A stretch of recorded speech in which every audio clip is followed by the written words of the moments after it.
Bonjour les fous de la food. Ici, c'est Virginie Legrand, chef à domicile épicurienne et hyperactive avec un parcours très atypique. Dans mon podcast, Passion sans modération, vous retrouverez tous les 15 jours des personnalités implantées dans la gastronomie d'aujourd'hui, des vrais amoureux du goût et de la vraie cuisine, des experts, tous enrobés d'une passion communicative. On parlera terroir, saveurs, créativité, artisanat. On vous racontera des histoires qui croustillent, des initiatives qui pétillent et qui font briller les yeux. Et on en a bien besoin aujourd'hui. Dans ce podcast, vous allez rencontrer des passionnés qui aiment partager, des entrepreneurs qui aiment se renouveler. Vous allez pénétrer dans les coulisses d'un monde délicieux, nourri aux convictions individuelles et aux engagements collectifs. Vous êtes curieux ? Alors installez-vous à notre table et on va se régaler tous ensemble. Cet enregistrement cristallise le 61e épisode et marque la fin de la saison 3 de mon podcast Iconoclaste, une aventure que je vis avec le cœur, guidée par l'envie de donner la parole à celles et ceux qui créent, qui imaginent, qui se connectent, qui défendent des valeurs fortes, qui font l'éloge du manger vrai, sans modération. Ici, on rit, on se confie, on s'écoute, on parle de goût, de gestes, de transmission, mais surtout de générosité. Alors installez-vous et laissez-vous emporter par toutes ces voix qui font tant de bien. Ce mardi, je souhaite la bienvenue à Sonia Bichet, MOF, poissonnière écaillère en 2023. Elle anime des masterclass pour valoriser l'artisanat du poisson et incarne la conscience écologique dans le domaine des produits de la mer. Bonjour Sonia. Bonjour. Xavier Geoffroy, directeur général du CEPROC, le Centre européen des professions culinaires, une école qui forme au métier de la gastronomie et qui participe à l'émancipation des jeunes ainsi que des personnes en reconversion. Bonjour Xavier. Bonjour. Grégoire Larenaudy, cofondateur du restaurant boulanger engagé Panorama. Bonjour Grégoire. Bonjour à tous. Et enfin Rafi Bodikian, cofondateur de La Poche des Chefs, qui prépare des recettes végétales toutes prêtes en poche, type poche à douille, pour faciliter la vie des pros en cuisine. Bonjour Rafi. Bonjour Virginie. Alors Sonia, je commence par la femme. Peux-tu nous raconter ton tout premier contact avec le métier de poissonnier et qu'est-ce qui t'a donné envie de te lancer dans cette voie perçue comme atypique ? Eh bien écoute, j'avais 17 ans, j'étais en terminale S, je devais rentrer en fac de droit. Et en face de mon lycée, à Rambouillet, dans la vallée de Chevreuse, pas très loin de Paris, il y avait une poissonnerie. Et j'y ai travaillé pour gagner mes premiers sous, parce que ça payait quand même plutôt bien. Et j'allais plus à la poissonnerie qu'au lycée. Voilà. Et donc, je me suis dit, OK, pourquoi pas. La fac, je suis pas sûre que c'est fait pour moi. Et j'ai vu qu'il y avait un bac pro poissonnier écaillé traiteur à Rungis. Donc, je me suis lancée dans cette formation. Donc, ça a été un déclic immédiat. Pourquoi tu te dis, j'ai voulu passer plus de temps ? Qu'est-ce qui t'a donné envie ? Qu'est-ce qui te plaisait ? Très honnêtement, je suis pas sûre qu'au début, ça soit le poisson. Quand je passais devant la poissonnerie, moi aussi, je me pinçais le nez et je disais, oh, mais c'est quoi ce métier ? Je pense que c'est l'humain. Je pense que c'est les artisans parce que sur le marché, quand on y arrive à 5 heures du matin, on peut être qui on veut être. Et des fois, au lycée, quand on est une jeune fille, c'est un peu plus délicat. On est souvent jugé, on a le regard des autres, alors qu'au marché, je me sentais moi. Et je pense que c'est ça qui a été le déclic. C'est trop beau. Et on t'a accueilli comment, du coup ? On m'a accueilli très bien. Honnêtement, ça a été assez incroyable. Et mes parents, j'ai eu la chance, ils m'ont dit, bon, passe ton bac scientifique. Parce que pour tout le monde, c'était un peu... Wow, la case obligée. Ouais. Non, mais puis tout le monde a dit, elle va devenir poissonnière, elle va louper sa vie, blablabla. Ça a beaucoup parlé. T'as entendu ça ? Ouais, mes parents l'ont beaucoup entendu. Moi, un peu moins, mais mes parents l'ont entendu. Tes parents l'ont entendu, mais eux ne le pensaient pas. Non. Ils m'ont dit, passe ton bac. Ouais. Et tu fais ce que tu veux, là. Mais au moins, t'as le bac. Si tu veux reprendre les études. Mais dans leur tête, c'était, tu vas reprendre les études. Et en fait, j'ai eu mon bac scientifique et je suis partie en bac pro. Et j'ai passé 2 ans absolument incroyables avec une classe top et un formateur. Et donc, j'ai été meilleure apprentie de France et tout a découlé de ces 2 ans. Super. Alors, tu parles de formateur de formation. Forcément, on bascule sur Xavier. Donc, est-ce que tu peux nous présenter le CEPROC en quelques mots ? Alors le CEPROC, c'est un CFA donc, qui forme des jeunes et un organisme de formation donc, qui forme des adultes en reconversion, donc des gens qui ont plutôt 40, 45, 50 ans, au métier de la gastronomie. Donc historiquement, c'est l'école nationale des charcutiers traiteurs qui l'ont fondée il y a 52 ans. Donc les artisans charcutiers de l'époque ont mis chacun un peu d'argent pour acheter un terrain et faire construire leur école, ce qui était un truc très avant-gardiste et très ambitieux pour maîtriser en gros comment ils allaient ensuite construire les compétences dans leur métier. Et puis, historiquement, on a formé un petit peu moins de charcutiers, même si on en forme quand même 120 aujourd'hui. On forme beaucoup de pâtissiers, des boulangers, des cuisiniers, des pizzaiolos et des glaciers. Ça, je l'ai vu, la salle. Elle est incroyable, cette salle. Décris-la, cette salle où tu formes les pizzaiolos. En fait, c'est un showroom oui, qui permet vraiment de montrer comment on fait des bonnes pâtes à pizza, puisque la pizza, c'est vraiment le travail sur la pâte. Ah oui, évidemment. Et c'est vrai que c'est un lieu très lumineux, très, très, très chaleureux, très convivial. Et qui permet, et on peut apprendre, moi ça m'a bluffé, ça, on peut apprendre à faire des très bonnes pizzas, en fait, en quelques semaines, avec un bon formateur, voire en quelques jours. Après, le truc, c'est que on va faire une super bonne pizza, mais on va pas en faire beaucoup. Et après, quand on est dans un vrai restaurant, il faut arriver à en faire très vite. Et ça prend du temps. Alors, mais déjà maîtriser le geste et la pâte. Donc, on a aussi le truc qui tourne, c'est ça? Vous faites Ouais, bah, c'est vraiment la pizza.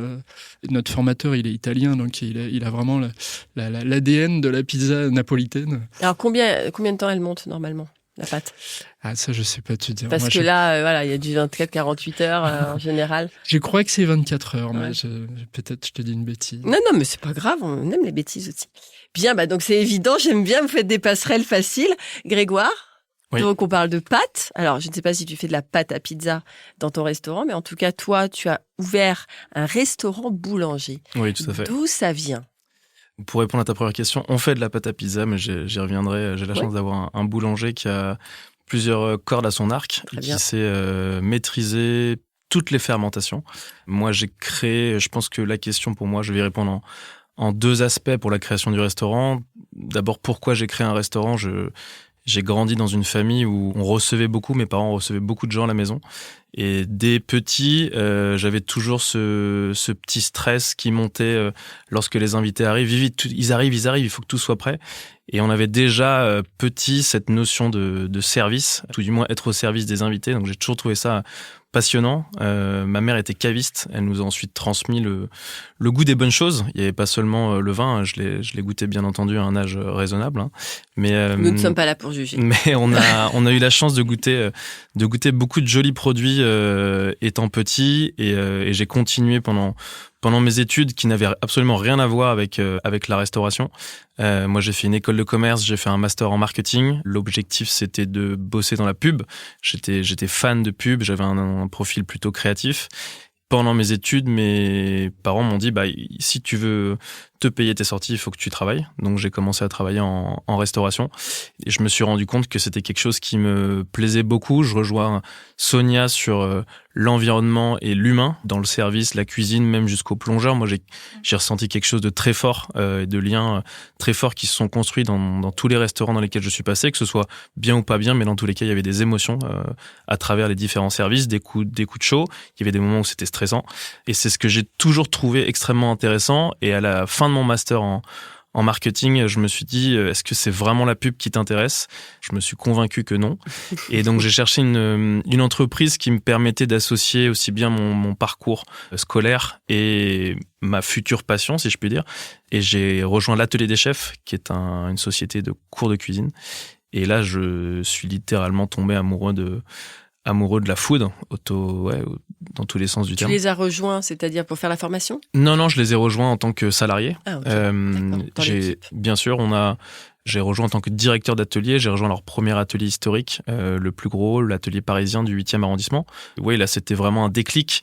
Je côtoyais mes chefs qui donnaient des cours, alors soit en B2C, soit en B2B. Il y avait plusieurs aspects de cours de cuisine, mais j'étais fasciné par la manière avec laquelle ils arrivaient à retranscrire un produit brut dans un plat. Voilà, ça c'est vraiment ce qui m'a conquis. Je pense que je pourrais ensuite développer pour le pain dans la suite du podcast. On développera. Merci beaucoup, Greg. Rafi, toi, est-ce que tu peux nous raconter ton parcours professionnel avant la poche des chefs et ce qui t'a amené à croiser la route de la gastronomie? Bien sûr. Et déjà comme toi, j'ai fait une école de commerce moi aussi. On en reçoit beaucoup des gens qui ont fait des écoles de commerce. Ça part finalement de là. Ah ouais. Bon, après, la différence, c'est que moi, je suis né dans une famille d'entrepreneurs, d'épiciers depuis 4 générations. Donc, mon arrière-grand-père, quand on est d'origine arménienne, quand il est arrivé en France, il a directement commencé à vendre des épices à Lyon. Après, mon grand-père a repris. Ensuite, ma mère aussi. Donc, nous, on a aussi grandi dans cet environnement très tôt, où on a été sensible à des produits de qualité. On a goûté des choses très bonnes très tôt. Maintenant, je me rends compte avec du recul, je me dis, ah oui, goûter ça si jeune, c'est quand même beau. Et ensuite, un petit peu pour le coup là, comme toi, Sonia, mes parents se disaient, mais c'est quand même des métiers durs, donc va faire des études.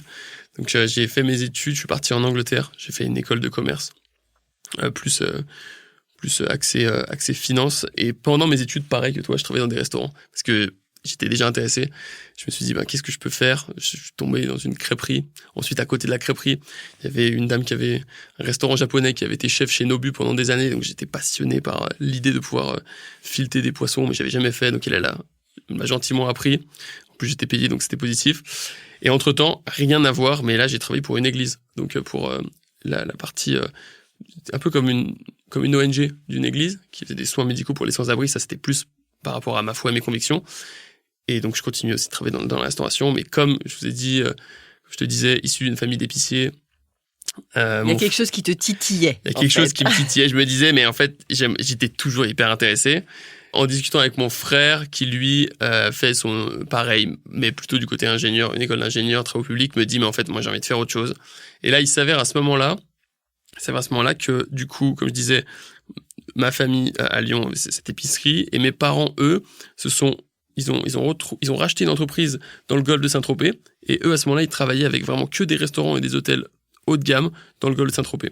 Donc moi, étant toujours en Angleterre depuis plusieurs années, le Covid plus le Brexit, et juste aussi la famille et la France qui me manquaient, je me suis dit, si j'allais travailler avec mes parents, faire une saison là-bas. Au cours de cette saison, je me retrouve à sourcer les produits pour les restaurants, donc au contact avec les chefs. Et là, je constate, et puis il y a mon frère aussi qui vient m'aider, on constate ensemble qu'il y a un besoin vraiment, c'est des chefs qui nous demandent des produits en poche, type poche à douille, pour leur permettre de gagner du temps, mais des produits vraiment qualitatifs, donc qui respectent. Les premiers, c'était quoi, le type de produit qu'on te demandait? Les premiers, ça a été houmous, caviar d'aubergine.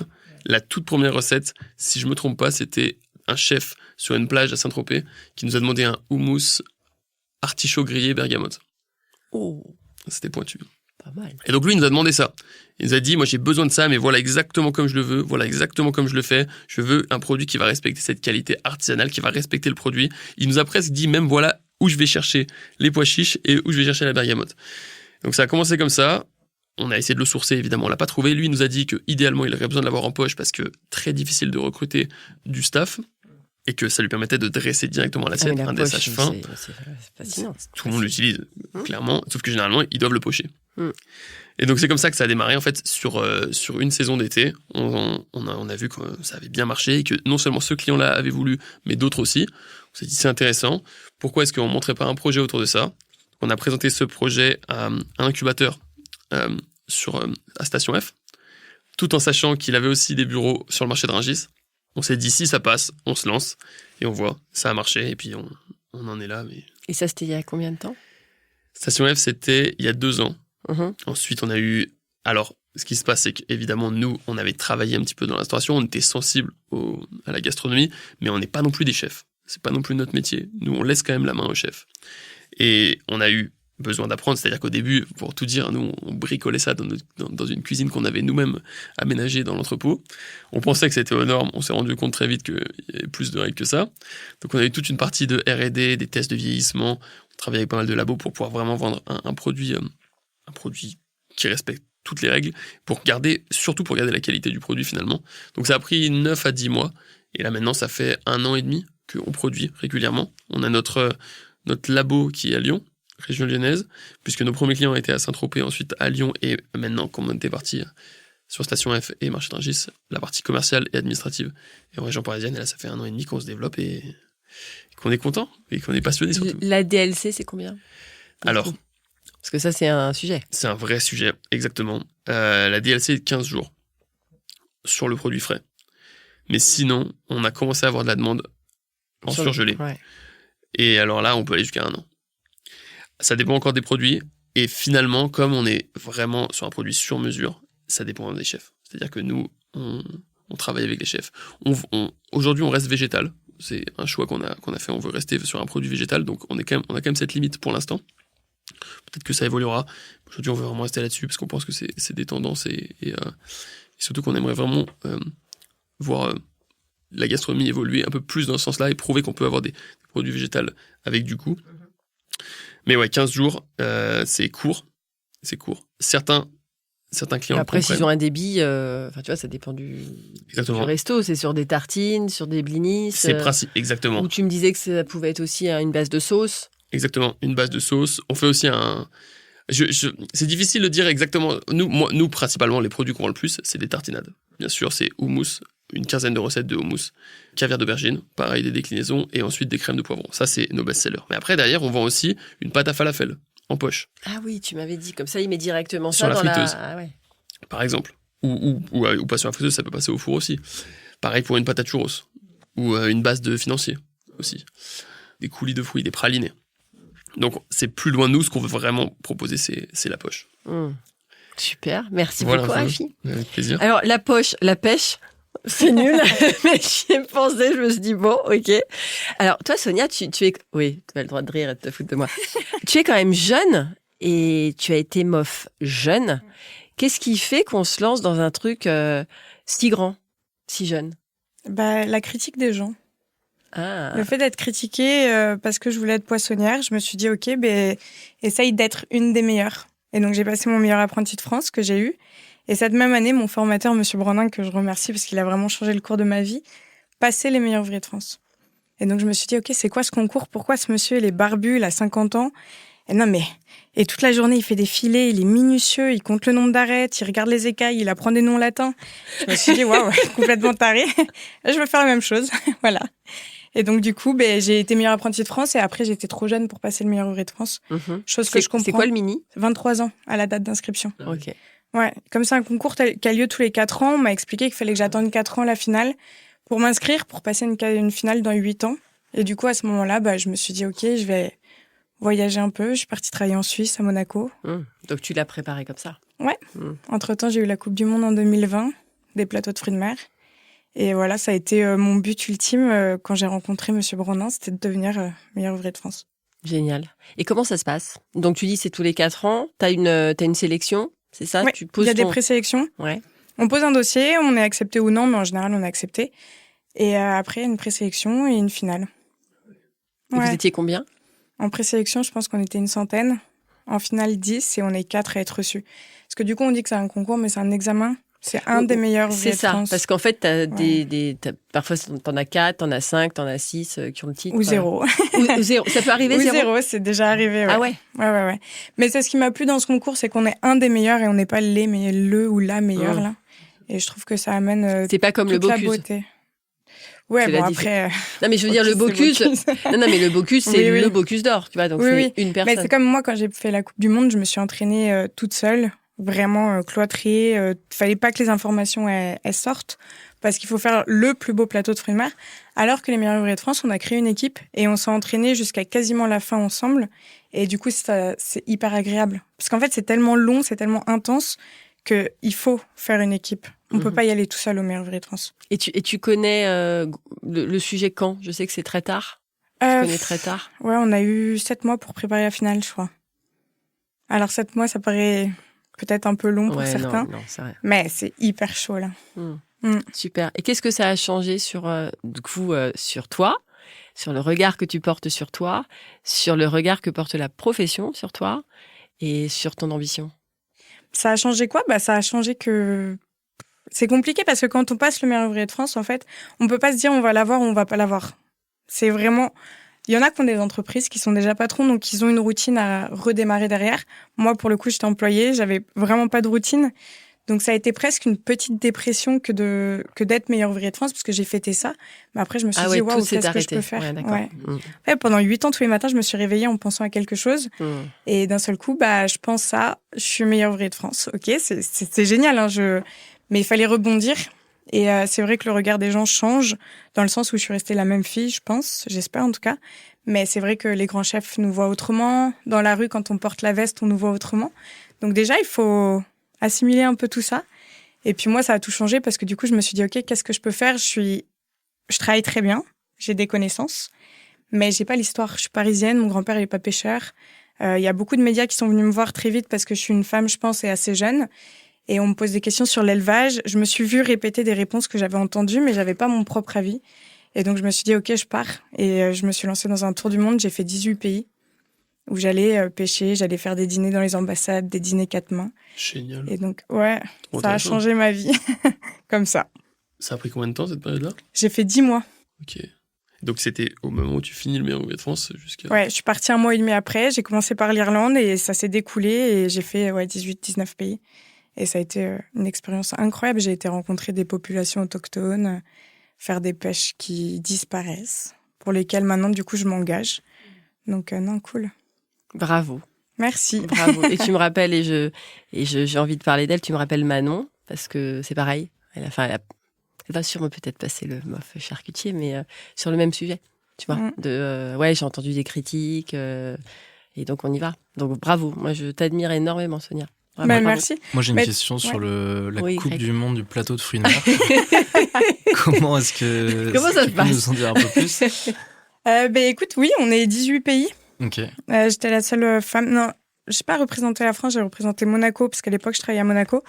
Et on a 4 heures pour faire le plus beau plateau de fruits de mer. Voilà. On a 2 langoustes, 2 homards, on a plus de 150 coquillages. Tout le monde a la même Tout le monde a la même quantité de- chose. ok. Ouais, la décoration est libre et on doit tout préparer. Et voilà. Ok. Donc tout ouvrir, en fait. Je- Tout notamment. ouvrir, ouais. Je vais regarder des photos de... Ouais. Ouais, de rendu, franchement, ça en plus, m'intéresse. honnêtement, le métier d'écaillé, c'est un des métiers vraiment en vogue en ce moment. Le plateau de fruits de mer avec 6 huîtres et un crabe, enfin un tourteau, mais crabe pour les gens qui connaissent un peu moins, coupé en 2, c'est complètement fini.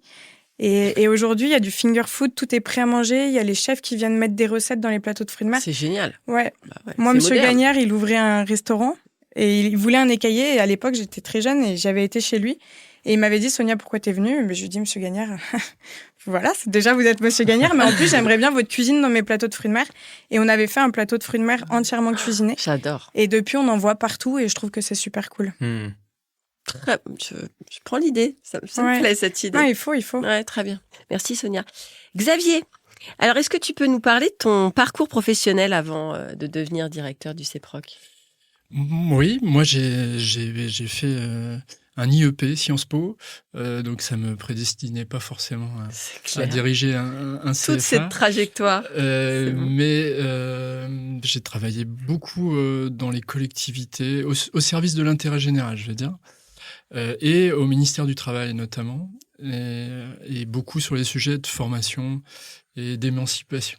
Et à un moment dans ma vie, j'ai fait une forme de reconversion, mais finalement c'était assez naturel de passer du côté Obscur. opérationnel de la formation des jeunes. Et donc, je suis très heureux aujourd'hui. Ça fait 5 ans que je fais ça. Et c'est vraiment le cœur de mon travail, c'est ça. C'est l'émancipation. C'est le donner sa chance à tout le monde pour pouvoir se réaliser et trouver sa voie ou sa passion. Et Sonia en a parlé. Et puis, on est un peu tous aussi le fruit de ça. Mais globalement, la société, elle accepte peu que tu ailles directement apprendre un métier dit manuel. Je précise qu'il faut quand même réfléchir quand on travaille manuellement. La tête marche avec les mains, hein, donc ça, il n'y a pas une barrière entre les deux. Mais en gros, et nous, moi je le vois dans les 600 jeunes qu'on forme chez nous, c'est socialement compliqué d'arriver directement pour passer un CAP, quel qu'il soit, dans ces métiers. Donc de plus en plus, c'est des jeunes qui ont un bac, ça c'est la base, bac plus 2, bac plus 3, bac plus 4, et qui en fait font le choix de leur métier, ou en tout cas de leur formation, une fois leurs études, entre guillemets, générales faites. Alors c'est super parce que ils arrivent avec beaucoup de maturité et plein de compétences qu'ils ont développées, parce que quand on a un master en marketing ou en communication ou en plein de choses, en fait on arrive déjà avec ce bagage-là, donc c'est chouette. Il y a un autre facteur très positif, c'est qu'ils ont choisi leur formation. C'est pas par défaut, c'est pas. Ils ne la subissent pas. Va faire un CAP parce que en gros tu peux faire que ça. Donc ça c'est très positif. Le point négatif, c'est que c'est des jeunes qui sont déjà entre guillemets un peu plus âgés, donc qui ont 22, 23 ou parfois un peu plus, et qui n'ont pas le temps de se former longtemps. C'est-à-dire qu'en gros, ils vont venir passer un CAP qu'ils vont avoir en 1 an, mais ils vont pas avoir le temps de faire en gros le parcours un peu traditionnel dans l'artisanat et dans les... Donc tu veux dire qu'il leur manquera quelques... non, en fait, ils vont mois. apprendre toute leur vie ensuite professionnellement. Mais si tu veux, ils n'ont pas le bagage de formation le plus long chez nous, c'est 5 ans. D'accord. Quand tu vas jusqu'au BTM en pâtisserie ou au brevet professionnel en charcuterie traiteur, ces 5 ans-là, tu peux pas les faire quand tu as déjà 23 ans, si tu veux. Il y a un moment, il faut que tu travailles, il faut que tu vives. Et puis, tu as aussi envie de travailler. Donc, tu vas avoir ton CAP, mais le CAP, c'est que les bases de ces métiers. Et c'est super, mais ensuite, il faut arriver à construire tes compétences là-dessus. Et ça va être directement dans le monde professionnel, quoi. Merci beaucoup. De rien. Greg, alors pourquoi tu as choisi, toi, de mélanger boulangerie et restauration ? Même s'il y a toujours du pain à table, hein, soyons clairs, dans un resto. C'est exactement pour ça. Moi, j'ai toujours été déjà fasciné par le pain. Le pain a accompagné notre civilisation depuis la nuit des temps. L'homme s'est toujours nourri de cet élément finalement très simple et à la fois complexe, regroupant de la farine et de l'eau, basiquement, avec un peu de fermentation en plus et un petit geste derrière. Mais oui, j'ai toujours été passionné par le pain. La France, c'est le pays du pain. Quand j'étais plus jeune, j'étais fasciné par le concept du pain quotidien. Alors, je sais pas si on peut citer des marques, mais j'étais fasciné par leur concept, le fait de pouvoir aller à n'importe quel moment dans leur espace de restauration et pouvoir se restaurer, que ce soit pour un petit déjeuner, un déjeuner, un goûter. Et cette idée, elle a germé à la suite de mon parcours où, après l'atelier des chefs, où, comme je vous l'ai dit, j'ai eu ce déclic de la food. J'ai passé mon CAP justement en candidat libre avec mes chefs de l'atelier des chefs qui me coachaient. Je venais les voir en leur demandant des recettes. Et à la suite de ça, après avoir fait un peu mes armes à l'atelier des chefs, j'ai rejoint une société de conseil, Interface, qui accompagne les foncières sur la restauration. Donc, comment les salariés d'immeubles de bureaux vont se nourrir dans le futur. Et moi, ma partie, elle était plutôt sur la partie socle d'immeuble, le commerce. Donc, on essayait d'imaginer avec mon boss des nouveaux concepts de restaurants qui pourraient à la fois alimenter l'immeuble de bureau, mais aussi s'ouvrir sur la rue et donc permettre aux habitants du quartier d'en bénéficier. C'était aussi des bons points sur les projets immobiliers pour séduire la mairie ou les autorités, si je puis dire, qui valident ce genre de projet. Et ce concept de restaurant boulanger qu'on avait mûri avec mon ancien boss, on trouvait pas forcément d'acteurs, parce que c'était aussi notre métier de sourcer des acteurs, des artisans qui allaient prendre à bail ensuite dans ces locaux. On trouvait pas forcément d'acteurs qui étaient enclins à se mettre une charge de travail supplémentaire, parce que c'est vrai que nous, on fait de la cuisine, mais on fait aussi du pain. Donc, il y a beaucoup de restaurants qui ont fait le choix d'avoir des pâtissiers ou des pâtissières dans l'équipe. Faire le pain, c'est aussi un vrai métier en plus. Et donc, après avoir fait 3 ans et demi, 4 ans derrière un ordinateur, j'avais un manque, comme je le disais tout à l'heure, sur cette notion de service, ce stress d'avant-service, l'adrénaline. D'immersion. Ouais, exactement. Et l'adrénaline qu'on a au moment du service, le coup de chaud, enfin, c'est quelque chose de réel pour ceux qui ont fait de la restauration. Je pense que soit c'est une passion et ça devient un manque par la suite, soit c'est quelque chose de pesant. Moi, pour le coup, c'était vraiment une passion, donc ça devenait un manque. Et donc, je me suis dit, je vais me lancer. Et donc, alors j'ai aussi fait un tour, mais plutôt des différents artisans pendant 1 an, où je suis allé à la rencontre de tous les corps de métier de l'artisanat qui peuvent être en relation avec les restaurateurs, donc de la terre jusqu'à la distillation d'alcool. Donc j'ai fait du maraîchage, j'ai fait de la boulangerie, j'ai distillé de l'alcool, j'ai fait la récolte des olives pour faire de l'huile d'olive. J'ai travaillé un petit peu chez Mamiche pour passer mon CAP boulanger. Et pour moi, c'est devenu une réalité à ce moment-là où j'ai commencé à travailler les pâtes. Et je me suis dit, oui, ce concept où finalement on associe le produit qu'on utilise dans chacun des repas et la cuisine un peu plus travaillée de l'autre côté, ça devenait quelque chose d'idéal pour moi. J'ai donc mon associé Pierre-Louis qui m'a rejoint à ce moment-là pendant mon Tour de France, où on a commencé à travailler sur le projet et où lui avait une dimension un peu plus financière, stratégique, qui me complétait. Je pense que l'association, lorsqu'on cherche un associé, vous plutôt mieux trouver quelqu'un qui complète ses compétences. Et voilà, on a créé aujourd'hui Panorama où on peut aller, comme je l'ai dit tout à l'heure, du petit déjeuner jusqu'au dîner avec l'interprétation du pain sous plein de formats différents. Donne-nous des exemples. Alors, Soyons dans les coulisses. Ouais, aujourd'hui, on est Parce que je ne suis pas allée chez toi, mais je vais y aller. On t'accueillera avec grand plaisir. J'ai la chance d'avoir une équipe, ça fait un peu bateau de dire ça, mais formidable. Ils sont aussi passionnés que nous sur ce sujet-là. Arthur, notre boulanger, fait vraiment un travail d'orfèvrerie. On a l'impression que le pain, c'est quelque chose de très simple, mais c'est finalement très compliqué. On le voit lors des dernières vagues de canicule, où finalement on a des températures qui atteignent des sommets. Xavier en parlait tout à l'heure sur la gestion de la pâte, de la fermentation. C'est très compliqué de gérer du pain et de faire du pain de manière semblable tous les jours.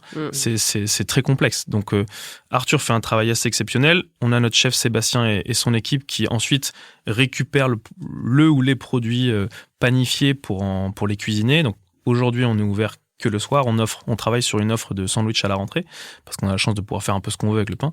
Et donc des exemples, en fait, soit on va retranscrire la cuisine la cuisine de Sébastien, sur des tartines, et on va vraiment faire des tartines un peu travaillées.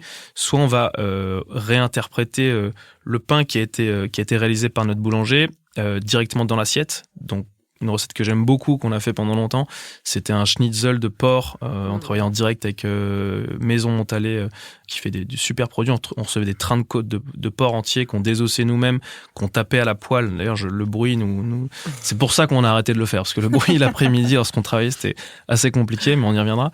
Et ensuite, de l'autre côté, notre boulanger faisait ce qu'on appelle un shokupan, c'est un pain de mie japonais, 100% levain. Il y a peu de gens en France qui savent faire ce que fait Arthur. C'est 2 jours de fermentation. Et on avait ce magnifique shokupan, le pain bien moelleux, carré, que certains connaissent, qu'on mixait frais pour avoir un panko comme au Japon. Et ensuite on panait ce schnitzel, donc ce morceau de porc avec ce panko frais. Et donc on a une chapelure comme au Japon qui est finalement extrêmement aérienne, très croustillante et fondante, et qui donne un goût au produit assez extraordinaire. Donc ça fait partie des recettes phares. En ce moment, on travaille avec des canards de la maison Bartouille, sourcés par Terroir d'Avenir, où finalement, donc les magrets de canard sont maturés sur coffre pendant 7 jours. Et nous, on les reçoit, on fait plusieurs cuissons légères pour retirer l'excédent de gras de la peau. Et ensuite, on vient le cuire au barbecue. D'un côté, on le laque avec un miel fumé, de l'autre côté, avec le gras qu'on a récupéré des premières cuissons. Et à côté de ça, on va prendre du pain rassis, du pain qu'on n'a pas vendu, qu'on n'a pas servi. On va faire un bouillon de pain et on va le faire réduire. On fait ce qu'on appelle un tamari de pain. Ça fait comme une sauce soja de pain, et on s'en sert juste au moment du service avec un pinceau pour laquer le canard, et on sale le canard juste avec ce tamari de pain. Donc là, c'est vraiment l'interprétation des deux mondes, de la boulangerie et de la cuisine. Et à côté de ça, on va faire des rillettes avec le fournisseur de porc dont je vous parlais, qu'on fait au four à pain. Et on sert de notre pain au levain pour que les clients le mangent. Donc c'est vraiment, soit le pain est dans l'assiette, sous plein de formes différentes. Pain perdu, vous faites, imagine. On fait des pains perdus, on a fait beaucoup. Ouais. On a la chance d'avoir un chef très jeune et extrêmement créatif. Très loin dans les pains perdus. Et qui, du coup, on pourrait garder nos recettes longtemps, mais en fait, il a cette volonté de vraiment... et c'est ce qui fait aussi notre force, et c'est pour ça que les gens reviennent chez nous, parce que les recettes ne sont pas les mêmes toutes les semaines, où il y a au moins une recette qui change toutes les semaines. Donc voilà. Bravo. Et donc du coup, ouvert tous les soirs? Ouais, en ce moment, tous les soirs. Non, on est ouvert du mardi au samedi. Ouais. On a fait le choix aussi d'avoir un semblant de vie sociale pour nous-mêmes et surtout pour notre équipe, et donc d'avoir au moins un jour de week-end pour que chacun puisse profiter de son copain, sa copine, ou de sa famille. Et le lundi, alors on est un peu comme tous les restaurants ouverts dimanche, lundi. C'est d'ailleurs un peu ma peine lorsque je parle du concept à des restaurateurs et qu'ils me disent « Ah, mais c'est les mêmes jours de fermeture que moi, donc je ne peux pas venir chez toi. » Mais oui, on a choisi d'avoir ce week-end-là. Donc on est ouvert du mardi au samedi tous les soirs. Et à partir de la rentrée, j'ai pas de date précise. Nous, on va ouvrir le déjeuner sur Avec un sandwichs. format sandwich beaucoup plus street food. Donc le soir, on a une Génial. cuisine un peu plus travaillée. Là, on veut retourner aussi à nos premiers amours, qui est la boulangerie, et donc revenir sur du sandwich pur, mais toujours effectué avec précision et avec des produits de qualité et de saisonnalité. Et est-ce que tu livres ton pain à des restaurateurs ou c'est que chez vous? Oui, alors nous, on a eu la création d'un atelier de production, forcément. On a positionné une micro-boulangerie dans une cuisine, et en plus de ça, on a fait le choix de l'avoir au rez-de-chaussée pour que tout le monde voit, les gens qui passent dans la rue et les clients qui rentrent dans le restaurant, tout le monde voit ce qui se passe. On livre aujourd'hui à 2 restaurants qui sont Mieux dans le 9e arrondissement et Super 8 dans le 8e, que je vous invite d'ailleurs à visiter. Ils ont un travail remarquable et un sourcing de produits absolument génial avec leur chef Julian. Donc ça, c'est les 2 restaurants avec lesquels on travaille aujourd'hui. On vend un petit peu de pain à nos clients du quartier qui nous connaissent, mais on voulait vraiment pas faire un commerce de vente au détail. On voulait pas qu'il y ait une personne toute la journée derrière le comptoir. L'organisation et l'architecture du restaurant n'avaient pas été conçues comme ça. Donc peut-être qu'on vendra à plus de restaurants, mais je pense que la capacité de production qu'on a servira plutôt à notre développement personnel et à l'ouverture d'autres petites antennes où finalement on a un atelier de production qui nous permet de produire du pain, des terrines, des rillettes, etc., et qui puisse nous permettre à nous de livrer nos futures, je l'espère, antennes de restaurants. On te le souhaite. Merci beaucoup, Greg. Très intéressant. Alors toi, Sonia, tu t'es lancée dans un nouveau projet qui s'appelle 20 000 lieues sur les mers. C'est ça. J'adore. Est-ce que tu peux nous raconter cet élan, d'où ça vient, la genèse? 20 000 lieues sur les mers, ça vient parce que, en gros, à la finale de Mon meilleur ouvrier de France, on avait un thème à respecter pour tout ce qui est décoration, et c'était Jules Verne. Voilà, donc 20 000 lieues sous les mers. Et quand je suis partie faire mon tour du monde, en revenant, je me suis dit, mais la France, honnêtement, que ça soit les savoir-faire, l'artisanat, la pêche, c'est incroyable. J'ai fait beaucoup de pays, j'ai fait beaucoup de belles choses, mais la France, on est très complet, on est très compétent aussi. Et donc, je me suis dit, je vais mettre la France à l'honneur. Et donc, je suis partie faire 20 000 lieues sur les mers. J'ai visité les 8 régions françaises côtières. Et on a tourné une émission qui se retrouve sur YouTube. Et à chaque fois, on va faire une pêche professionnelle de la région. Le soir, on a un chef étoilé ou un meilleur ouvrier de France qui vient cuisiner ce qu'on a pêché. Le lendemain, on rencontre des producteurs. Donc, ça peut être des ormeaux. C'est un coquillage que peu de monde connaît. Mais on a fait aussi des coutelleries, des agrumes en fonction des régions pour élargir un peu. Et la dernière journée, on va faire à manger dans les écoles primaires. Voilà. Donc ça, c'est le format classique, Ouais. la matrice que tu reproduis. Ouais. Et combien sont sortis là déjà? On a sorti 2 épisodes sur 8. Ok. Et à quelle fréquence tu les sors? Toutes les 2 semaines. Mais c'est parce que j'ai eu le meilleur ouvrier de France assez jeune. Déjà, à l'époque, j'allais voir les pêcheurs. Ouvrir un livre, ça m'intéresse pas trop. Là, j'ai du mal à apprendre. Donc, monter sur un bateau de pêche ou aller rencontrer les ostréiculteurs, je trouve que tout de suite, ça amène une dimension. On repart, l'immersion, en fait. Non, mais c'est hyper important. C'est le plus productif. C'est ça. Et c'est surtout que moi, je mangeais vraiment pas de fruits de mer avant. Et j'ai passé cette première journée avec un ostréiculteur quand j'avais 18 ans. Et finalement, il m'a offert une huître et je me suis dit, par respect, ça fait 3 ans qu'il l'a fait grandir. Je vais la goûter. Et là, je me suis rendu compte que c'était bon. Mais oui, c'est très bon. Mais c'est surtout quand on repense à toute cette énergie que quelqu'un a mis dans le produit. Et du coup, je me suis dit, OK, il faut connaître l'histoire du produit. Et je pense que c'est comme ça qu'on fait des belles assiettes. On arrive à retransmettre une énergie. Et cette énergie l'assiette se crée pas en 24 heures. Certaines fois, c'est des poissons qui vivent depuis 8-10 ans dans l'océan. Et donc, c'est important. Et donc, dans cette émission, je vais voir de la pêche jusqu'au consommateur pour essayer de redonner un sens à tout ce qu'on mange. Très, très bien. Rafi, alors, toi, donc, avec ton frère, tu as proposé un concept moderne parce que je pense que vous êtes les seuls à faire ça. Comme ça, ouais. Comme ça, de cette manière-là. C'est clair. Et comment tu travailles l'équilibre entre les choses un peu classiques et puis cette envie de créativité pour aller finalement chercher d'autres clients plus exigeants, plus ambitieux et de t'ouvrir au monde de la gastronomie dont on parle. Bien sûr. Ce monde de tarés, Bien mais sûr. qu'on adore. En fait, c'est la question que tu poses, c'est le défi de tous les jours, en réalité. Et ce qui se passe, c'est que nous, à la base, c'est ce qu'on disait, on est passionné par la gastronomie. C'est ce qu'on aime vraiment. Et surtout, on veut le respecter le plus possible. Et le défi, finalement, c'est de s'adapter au monde de la restauration d'aujourd'hui.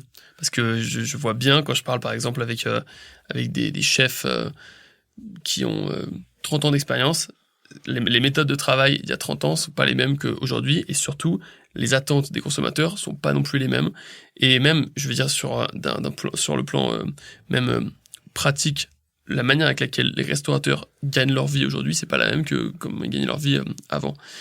Et on voit les systèmes les modes de consommation qui ont vraiment changé. Et en même temps, nous, on aime la gastronomie, donc on veut vraiment la respecter le plus possible.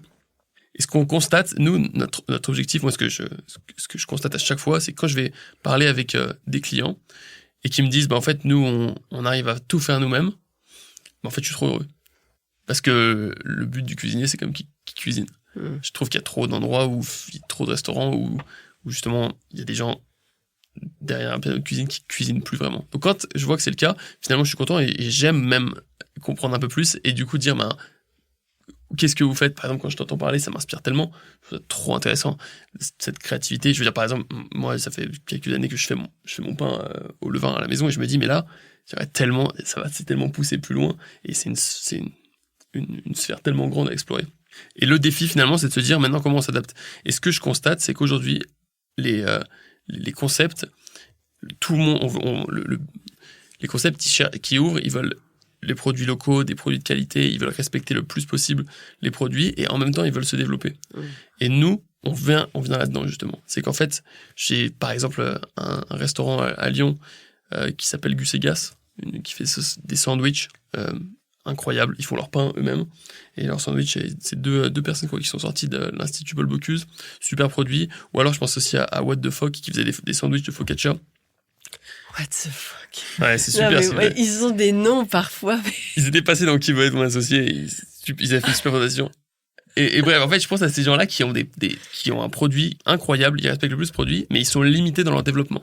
Et nous, en fait, on vient oser venir à ce moment-là. C'est-à-dire de dire, en fait, quand vous êtes à ce niveau, vous arrivez à tout faire vous-même et vous arrivez à avoir un produit de qualité et c'est super. Par contre, au moment où vous allez vouloir vous développer, parce que c'est quand même aussi l'objectif de pouvoir faire goûter au plus de monde les produits qu'on fait, et ben là, nous, c'est là qu'on intervient. C'est là qu'on intervient avec cette proposition d'un produit identique qui respecte le goût, qui respecte le produit et surtout qui va permettre de s'adapter à la manière de travailler d'aujourd'hui. Donc notre défi, c'est vraiment ça. Tu vois, on veut pas du tout remplacer le cuisinier. On veut pas remplacer la créativité. On veut vraiment être une aide à la créativité. Par exemple, je pense à je sais pas si tu as déjà travaillé avec ces fonds de tarte, la rose noire. Complètement. Produit incroyable. De Valrhona. Parce que en fait, ils sont liés à Valrhona. C'est ça. Produit incroyable. Et ben nous, on est heureux de pouvoir justement venir travailler avec parce que des du gens coup, comme tu eux. donnes des poches. Exactement. Et comme ça, les gens pochent directement dans le fond de tarte. Exactement. Ouais. Mais tu vois, le fond de tarte est incroyable. Après, nous, on est juste une petite partie, parce qu'après, ils vont rajouter d'autres choses. Bah oui, après, il y a tous les toppings, les trucs Exactement. qui prennent 4 heures, en fait, à faire. Et qui prennent un temps fou. Mais si tu vois leur produit, il est magnifique. Hein. Vraiment, c'est exceptionnel. Donc, voilà un peu notre défi, quoi. Bah, écoute, merci beaucoup. Xavier, est-ce que tu peux nous dire de quoi se compose le programme d'éducation durant l'année? Comment ça se passe? Quelle est l'architecture? Alors Les écoute, horaires, schématiquement, Ça, c'est mon côté, je suis une ancienne prof, alors c'est pour ça, c'est les intéressant. séquences pédagogiques, tu vois. C'est très intéressant parce que ça permet vraiment de visualiser. Ok, je veux faire ce métier, ok, je veux me former, mais en gros, Mais comment ça se passe? Comment ça se passe?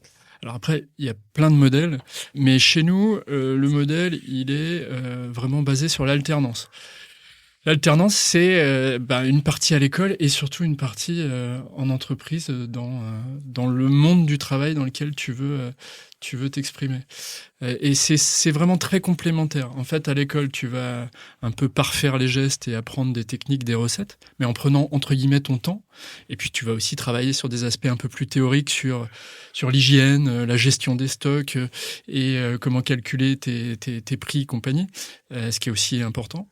Et puis, en entreprise, tu vas être dans le rythme quand tu es dans un restaurant ou quand tu es dans une boulangerie ou dans une pâtisserie ou dans une charcuterie, t'as la réalité, le rythme du travail et pas juste une jolie photo d'un joli gâteau ou d'un joli produit, quoi.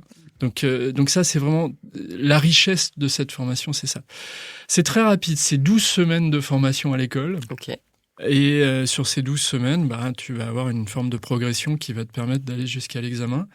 1 semaine à l'école, 15 jours en entreprise. Donc, t'es quand même très plongé dans le vrai monde du travail, notamment sur la période du mois de décembre ou du mois de janvier, qui sont pour certains professionnels assez intenses. Pour les adultes en reconversion, on a aussi un modèle très professionnalisant et moi j'y tiens beaucoup. Donc là, on parle de gens qui sont plutôt dans une 2e ou une 3e ou une 4e vie professionnelle, on va dire. Beaucoup avec un projet de création ou de reprise d'entreprise, genre une maison d'hôtes ou un resto, et qui ont besoin en gros d'avoir une forme de bagage technique pour pouvoir se lancer. Et là, c'est 1 mois à l'école, 1 mois en entreprise. Donc, 1 mois dans une charcuterie ou 1 mois dans une boulangerie, tu vois assez vite si le métier va te... Si tu vas être à la hauteur, voilà, en fait. Voilà, c'est ça. Donc voilà. Donc avec des très très bons résultats ensuite à l'examen, parce qu'en fait, c'est jamais que la déclinaison que de ce que tu as appris tout au long de l'année. Et vous avez un format, justement, entrepreneuriat ? Alors, programme d'accompagnement ou pas du tout ? Ce qu'on fait, on n'a pas de cours spécifiques, on n'est pas une école de commerce, et moi je veux pas qu'on se transforme en ça, parce que c'est vraiment d'autres compétences que nous on n'a pas. Ce qu'on fait, et à mon avis ce qui a beaucoup de valeur, c'est qu'on fait venir d'anciens apprentis de chez nous ou d'anciens adultes de chez nous qui viennent raconter leur parcours, eux, de création ou de reprise d'entreprise. Leurs échecs, leurs conseils, leurs réussites. Leur peur. Et en gros, la personne qui était à la même place qu'eux, mais il y a 5 ans ou 10 ans, et comment... l'inspiration. Voilà. Et lui ou elle, quel conseil elle peut vraiment donner ? Pas des conseils théoriques, mais vraiment des conseils de vraie vie. De terrain. Voilà. Et notamment... ça, c'est très chouette. Il y a vraiment une dynamique entrepreneuriale très forte chez les jeunes et les adultes en reconversion. Donc ça, c'est très cool. Mais qui est souvent un peu en décalage avec la réalité du modèle économique qu'on vit. C'est-à-dire que quand je vais poser moi la question à qui veut reprendre ou créer une entreprise, il y a beaucoup de mains qui vont se lever. Et après, quand on creuse un peu, il peut y avoir beaucoup de salons de thé, par exemple. Alors le salon de thé, c'est super. Mais souvent, quand les anciens qui ont créé ou repris une entreprise viennent expliquer, ils disent ouais, c'est bien, mais vendre des gâteaux 8 ou 9 ou 10 euros, ça va être compliqué, quoi, parce que tout le monde n'est pas Pierre Hermé. Et il faudrait peut-être vendre du pain ou vendre d'autres produits, ou vraiment réfléchir à diversifier son offre et pas être juste sur... parce que c'est des petits prix, donc du coup, à la fin, t'as pas grand-chose. Je vends 4 gâteaux et 3 cafés, ça va pas le faire, quoi. Donc en gros, il y a vraiment cette notion aussi de réalité du monde économique. De pragmatisme, en fait. D'arriver à construire quelque chose qui permet d'arriver à être rentable. Exactement. On a le droit de parler d'argent aussi. C'est super de faire des beaux produits, mais c'est bien aussi d'arriver à en vivre et de les vendre, quoi. Complètement. Et moi, je trouve ça très intéressant ce que tu as dit sur la capacité à offrir des bons produits qui permettent d'élargir ses possibilités.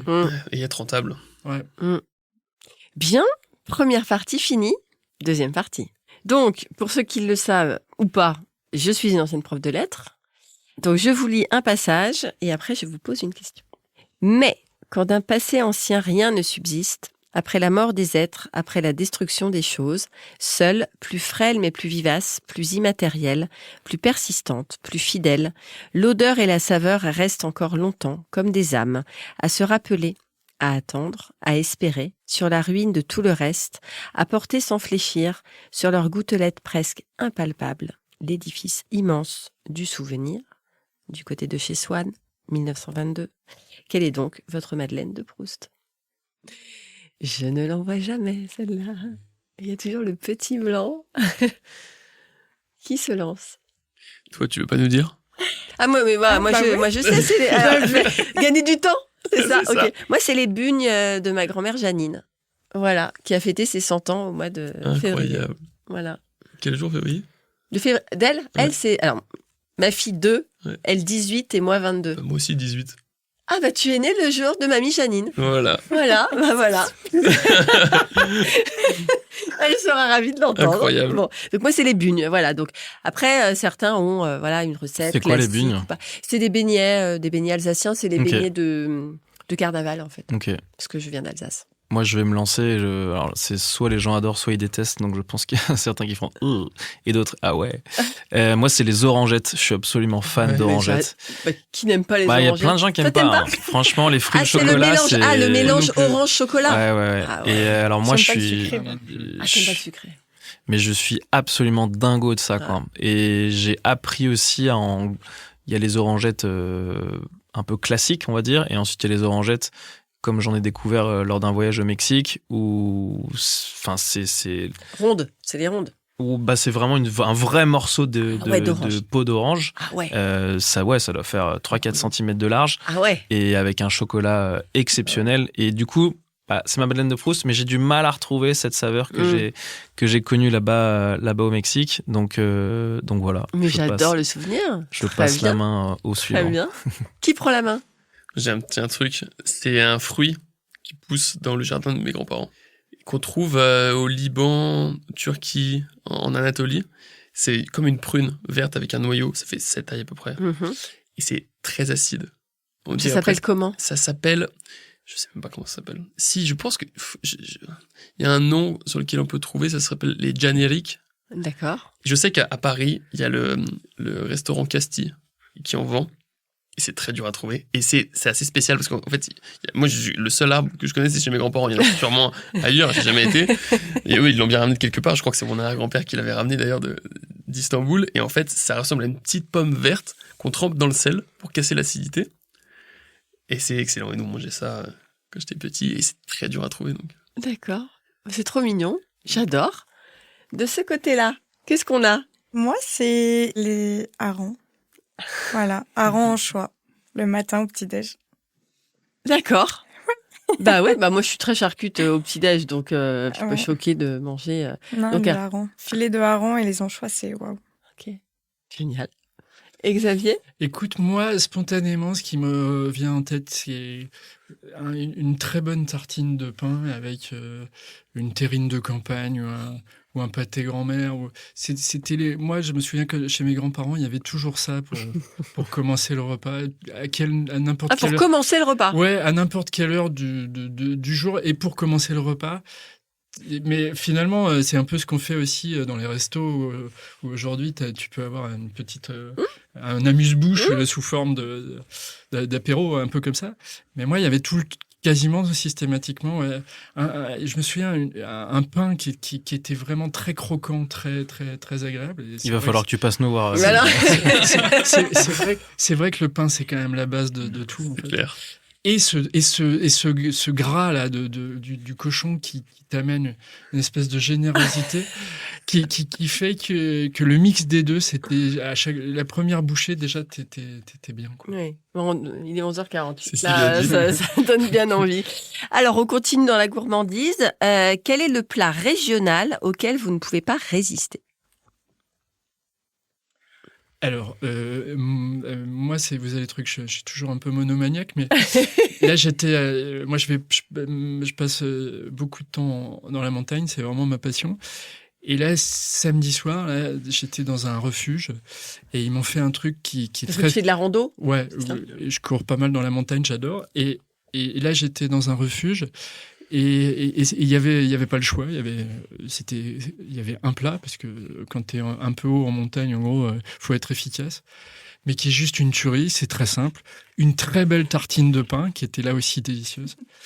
Une tranche de jambon et un fromage dessus qui était... T'étais dans quelle région, du coup? Si j'étais à côté de Chamonix. Ok. Les trois produits, et le jambon, et le fromage, et le pain venaient de juste en bas dans la vallée, en gros.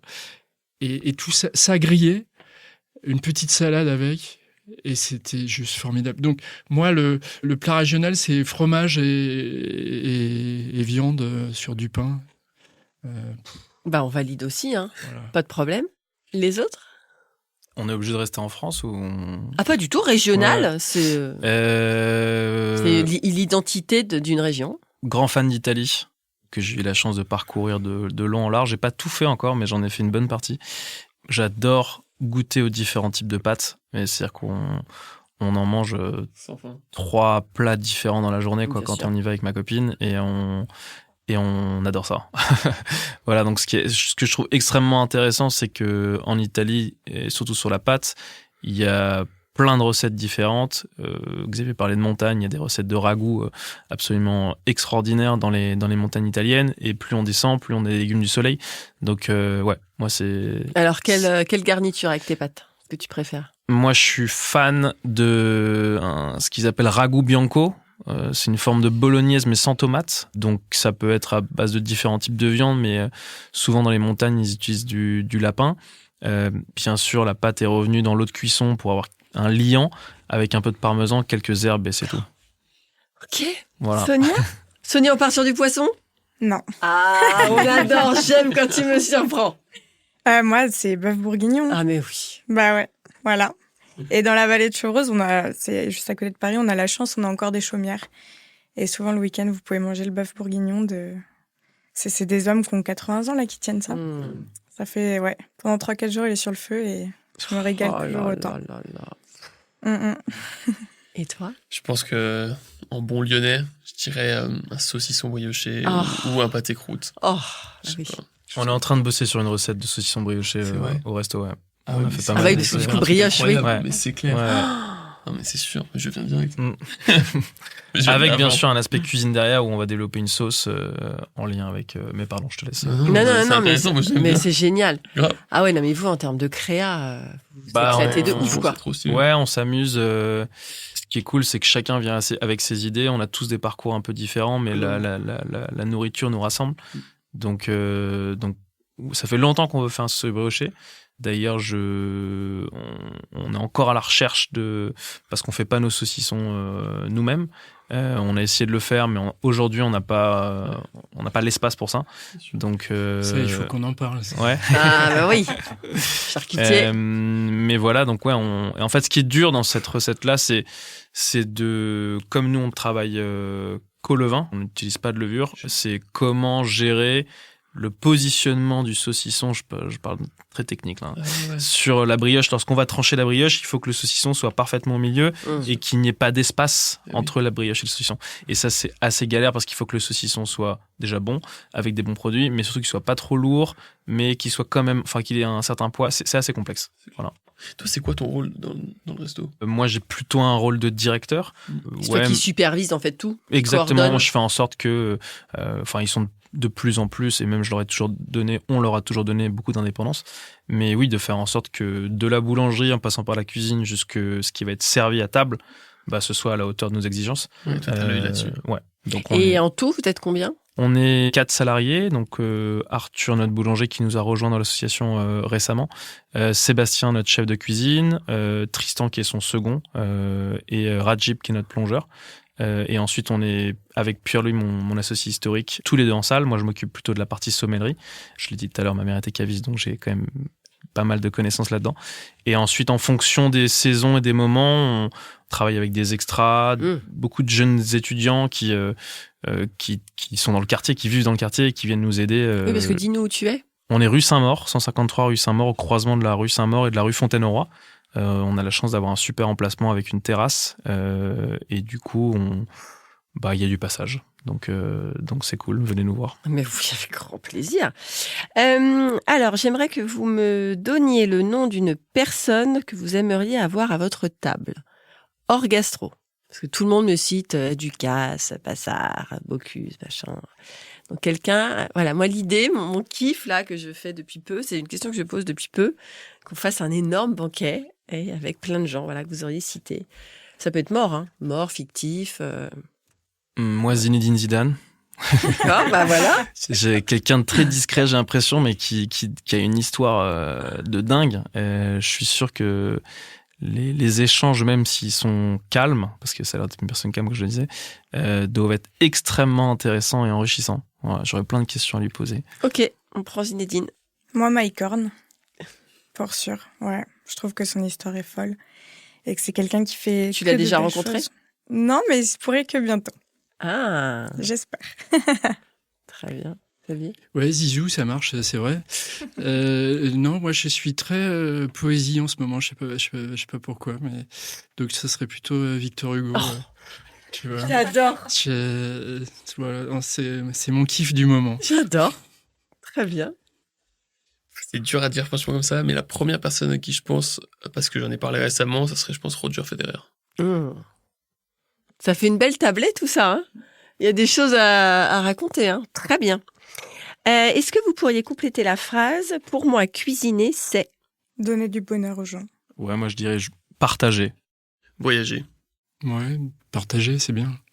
Et enfin, quelle est votre définition de la passion ? Quelque chose qui est en soi et qu'on ne peut pas retirer. Chaque fois, on a des belles définitions. Depuis, je pose la question à la fin tout le temps, et il y a toujours des trucs sublimes. C'est beau. Parce que je n'invite que des passionnés dans mon podcast, sinon ça ne m'intéresse pas. Moi, je pense que c'est quelque chose qui nous fait tenir quand ça va vraiment pas bien. On continue alors qu'on est au fond du trou, mais Ouais. On y est, mais on kiffe. Donc on continue. C'est Ça, c'est la tellement passion. vrai. Ouais, c'est le moteur des émotions, la passion. Mais émotions plus ou moins joyeuses, mais c'est le moteur des émotions. Je pense que c'est aussi le résultat d'une conviction. Beau.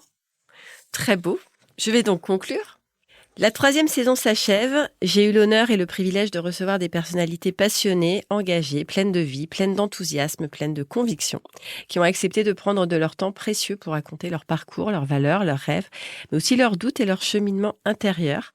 Merci à Sonia. Merci à toi, surtout. Il y a eu le petit- Non, mais Merci Grégoire. Merci beaucoup de m'avoir invité. Merci Xavier. Merci. Merci Rafi. Merci à toi, tu nous honneurs. Avant de refermer cette belle parenthèse, je veux prendre un moment pour remercier avec émotion une personne essentielle à cette aventure. Laura Parianti, ma précieuse alliée, ma complice, ma directrice en communication digitale qui m'accompagne dans cette aventure audiophonique depuis le début, en septembre 2022. Depuis plus de 3 ans, elle porte ce podcast à mes côtés avec une régularité et une fidélité incroyables. Alors Laura, merci pour ton regard juste, ta force tranquille, ton talent, ta créativité, ton engagement auprès de Communique Passion. Ce podcast, c'est aussi le tien. Et vous, chers auditeurs, faites le plein d'inspiration en replay sur votre lieu de vacances à la rentrée. À la rentrée, oui, on remet le couvert avec de nouveaux invités, libres, déterminés, audacieux, sensibles et singuliers. bravo. Ça y est, notre rencontre prend fin. J'espère que l'inspiration et l'immersion dans l'univers de tous mes invités vous ont mis l'eau à la bouche. La conversation vous a plu ? Les confidences vous ont ému ? Merci de laisser un avis et vous abonner pour ne rien manquer des prochains épisodes et pour le propulser encore plus loin. N'oubliez pas de faire un petit tour sur mon site internet communique-passion.fr et de vous abonner à ma newsletter. À très vite pour de nouvelles aventures gastronomiques.